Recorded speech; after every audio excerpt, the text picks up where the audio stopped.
We're at the Five and Dime, which I've already shown you a little bit of. Yeah, Five and Dime. That is it. And Jason picked the place. It looks like a cool place. Yeah. Looks like it's probably some historic. I imagine. I wonder if it wasn't a Five and Dime restaurant. It was in 1901. It was opened as a Five and Dime general store. And then in 1960, there was the sit-in civil rights stuff. That's what happened here. Yeah. It was like one of the first ones. And so I recorded that outside so I could share that with folks. Yeah. Well, what do you lean towards when you're going to eat out here, Jason? I don't know. Let's see. Look at this. A Nutella and banana sandwich. Yeah, that doesn't sound bad at all. It actually doesn't.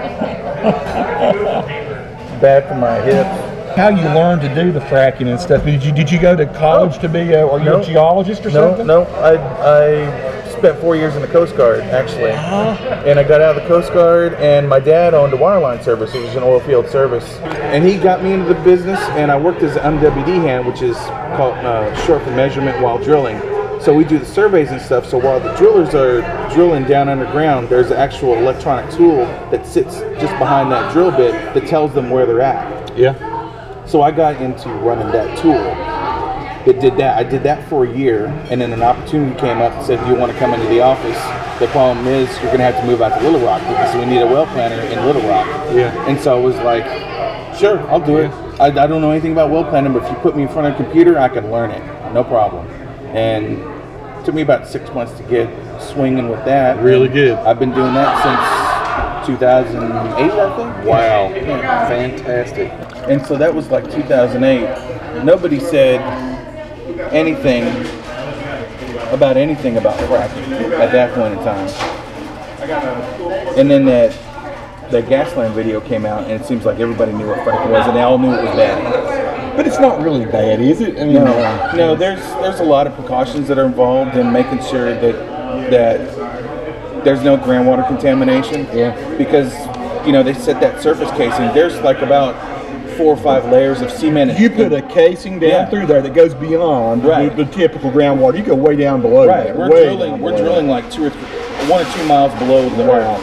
I mean, I used to work for an engineering and environmental services company, and I know that groundwater in most places starts 15 to 40 feet below the water, below the ground. Right. So it's not like you pollute the groundwater too much. Now there is possibilities, and there has been some contamination when you have issues with bad cement job at the casing level and stuff like that. That does happen. It happens.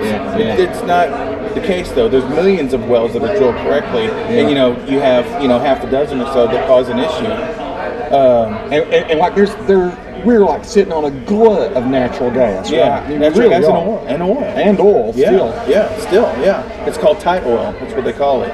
It's still when I got into it, 2008, 2010, it was all natural gas they were bringing up. But then they realized they changed the fracking process to have more frac stages and such, and they started getting more oil out of it. And they were like, well, if we can get oil, let's do it. Yeah. So, and like the Permian Basin out in West Texas, that has just been exploding. The Eagle Ford Shale out in Texas, exploding. So there's still a lot of oil in Texas. All of those oil fields and everything that everybody thought was tapped out. We just got a little bit of it. Right. So now they're all going back and getting all the tight oil in all those locations. So it's just amazing.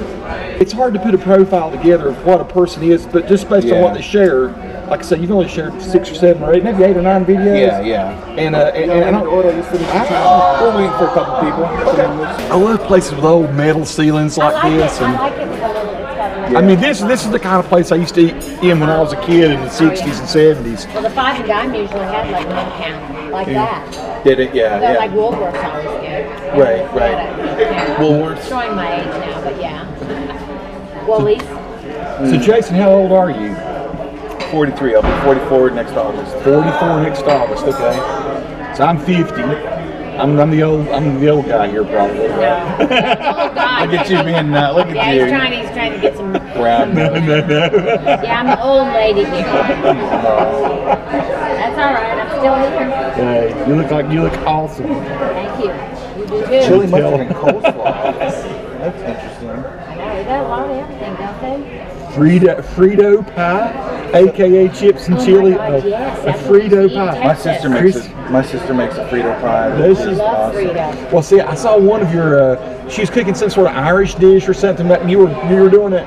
It's been a while since I watched it. Yeah, well, we done we did a cupcake video. Cupcake She video. mentioned I I watched was the cupcake. cupcake. We Oh, did that was the one I watched. the simple easy pie crust that she does, and then mom's spaghetti sauce. That's my mom's recipe. Yeah, I watched that one too.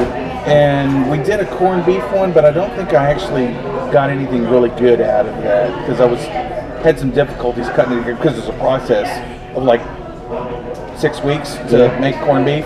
Yeah. So it didn't really come together too well. The video didn't. I was kind of learning my chops and how to edit and all that kind of stuff.